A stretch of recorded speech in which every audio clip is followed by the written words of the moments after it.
Hey guys, Kavan here. Welcome back to my show. This show is basically where I share my learnings when I'm building this education business. So today I want to talk to you about rebranding because I'm in the middle of rebranding Public Lab into Small School.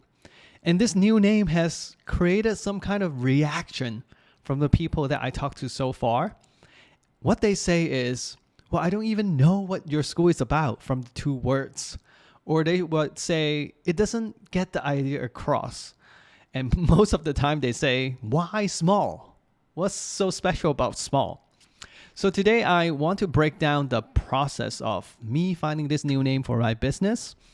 But first thing first, I am aware that naming is very subjective. So I'm not saying that this is the way to do it. I basically just want to share my experience and the process so that you can take it as reference and maybe you will find some inspirations when you are doing your next name. The first thing I think we should talk about is why my old name, Public Lab, is not such a good name. Well, it's because 3.5 years ago, I made up this name when I started my journey. Back then, I was having really good traction with a free guide called Building Public Guide. And then my first product was a Building Public community. So I called it Public Lab. And it made a lot of sense because it was a community. So a lab means people gathering together and trying new things. But the thing is, well, I shut down that product 4 months later. And since then, I have been embarking on this educational experience, trying to build my own education business, but at the same time sharing with so many others how they can do it as well. So a couple months ago, I had this new thought that I should expand beyond building in public. So I made a video, basically a talking video, talking about why I'm leaving building in public, but more so expanding beyond building in public. I feel like I have so much more to offer in the space to help people build their education business because I've really spent a lot of time navigating this space. So the name itself doesn't really capture my latest philosophy. And that was the moment I thought, hey, we need to change it. I need something new to guide me towards the future, as big as it sounds. Now, let's explore a little bit about, when I was looking for the new name, what did I look for in a name? Because honestly, I would be telling you this, like I suck with names.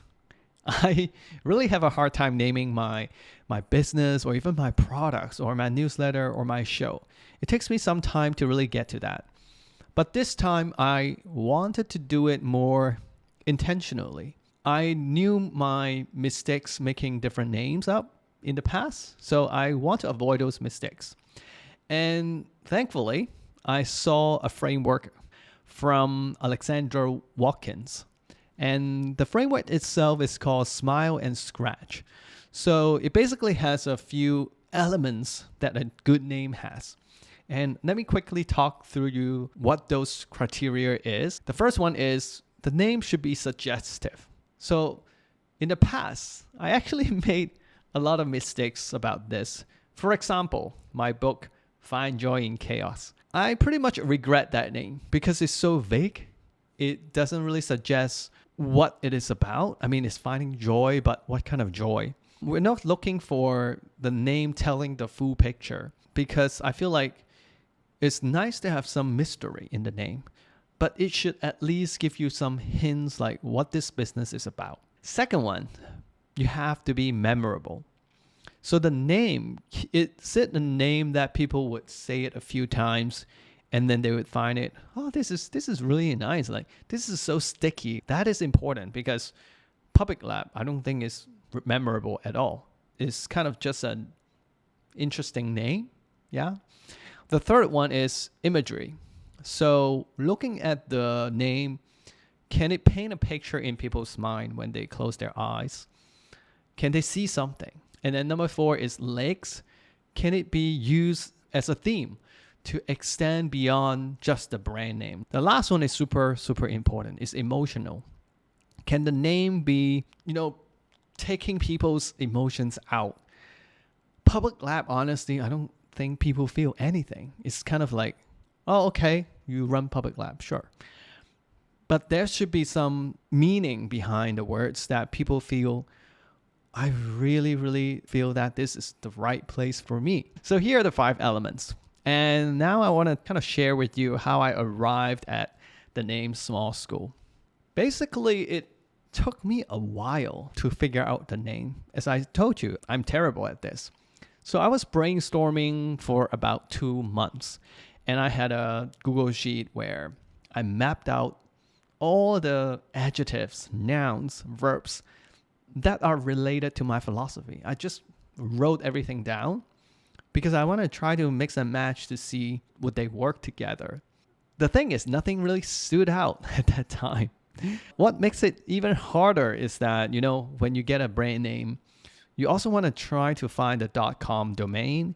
If it's still available, then you're in luck because .com is still, the best domain that you can get.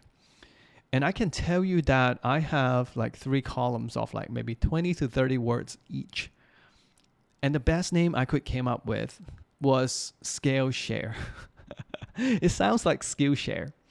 So I was really, really excited because I think the Skillshare.com was still available at that time. But it sounds like a startup that is raising huge amount of capital. It doesn't have that memorable or emotional factor. It tells the story, like you can scale your sharing, but who cares about that? So overall, I think the name sucks. So I didn't really pursue it, but I came back out and then I said, I need a new name. So what happened was that I looked at the words and I started trying different combinations.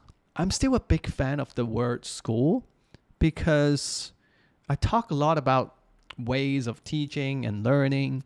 It's really something that I'm passionate about. 3.5 years ago, I was passionate about building in public. Now, if you ask me, I'm passionate about really, really figuring out how one person can run a school themselves, just like me, sitting in my own space in my town, hang out with my family, but still having that influence to a lot of people in the world. That's amazing. And after becoming a father, I think I'm more interested than ever in this topic because I'm getting into that phase of I need to nurture my own kids as well. So I'm really keen to explore building a school of the future. So yeah, using the word school is exciting to me. I cannot remember exactly how the word small came by, but I was basically writing down all the simple words. It has to be simple because if you use a complicated word, people don't remember it. So I wrote down the word small one day and I was looking at the combination and small school really hit my heart that day. The 2 words starting with the same letter S is really good. I've been a big fan of Paul Miller, Pathless Path. I think that's so smart. Pathless Path. You even use the path twice. So smart.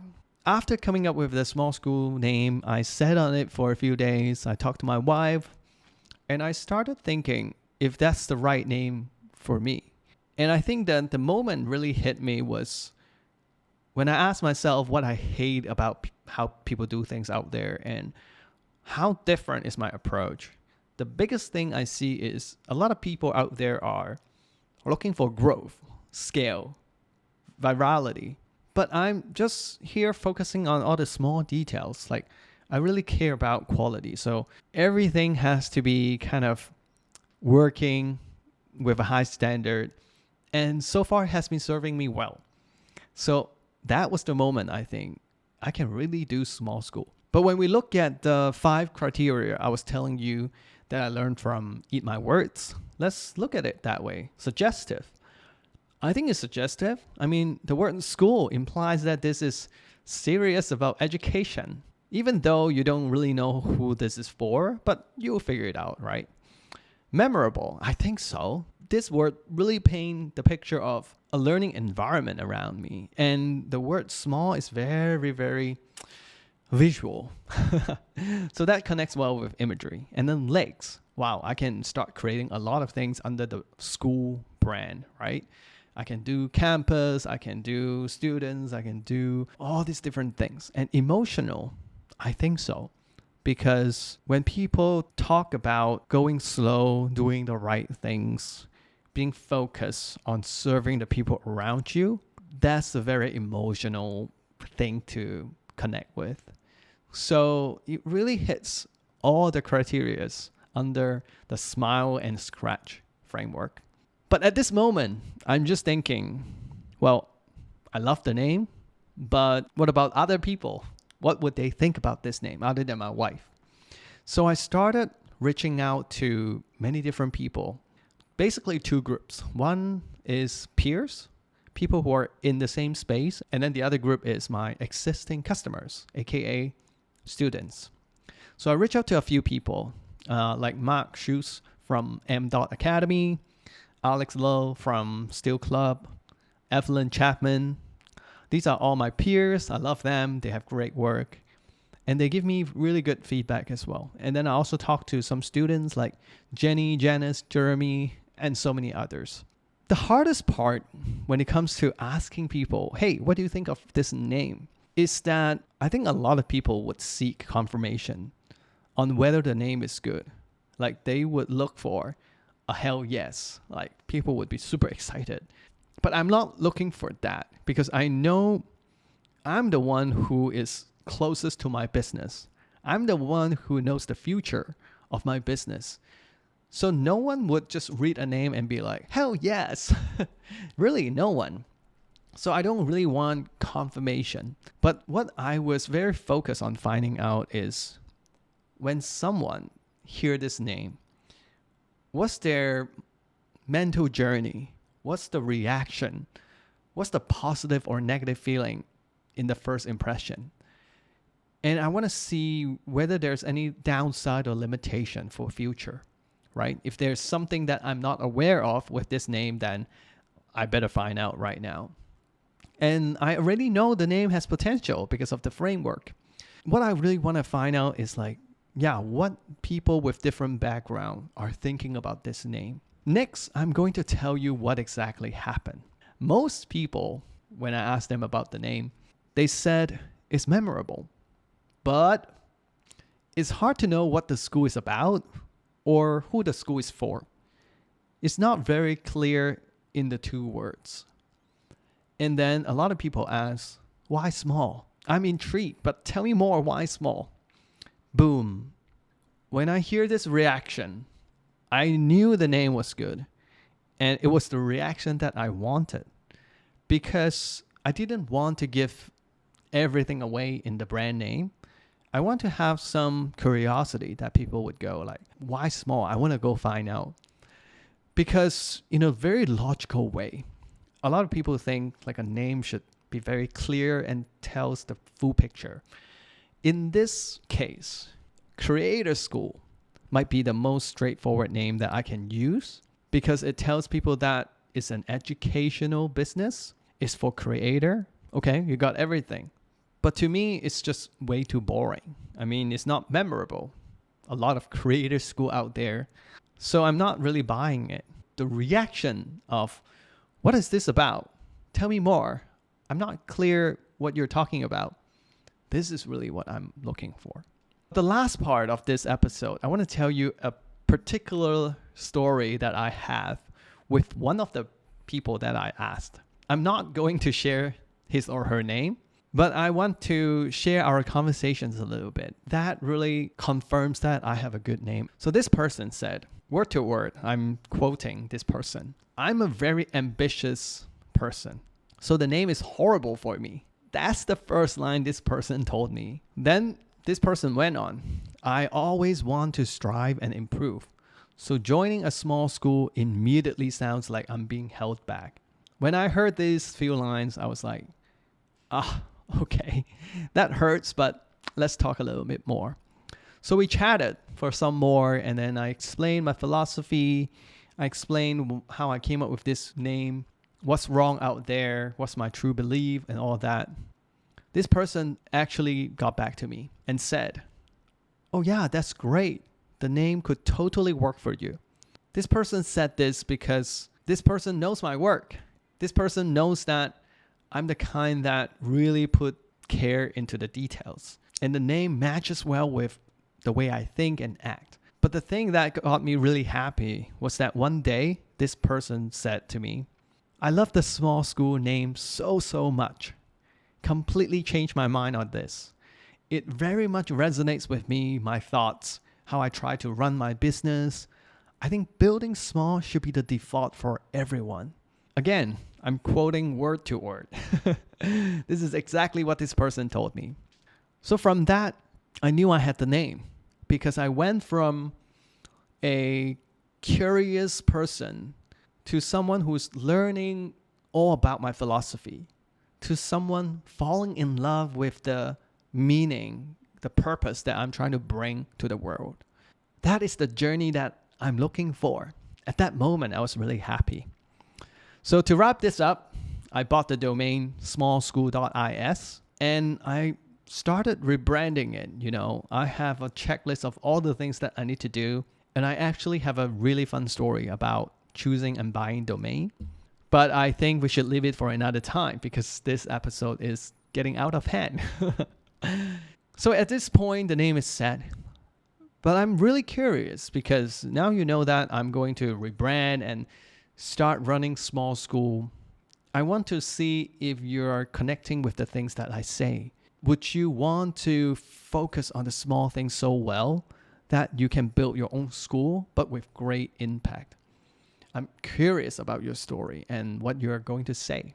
So if you want to chat, please reach out to me. I'm always happy to talk.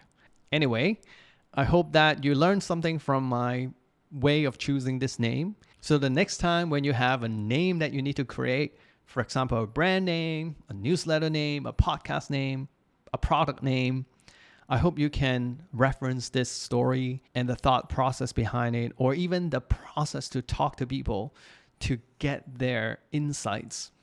I hope you can do the same and have a very, very good name that fits you. All right, I'll see you at another time and rock and roll.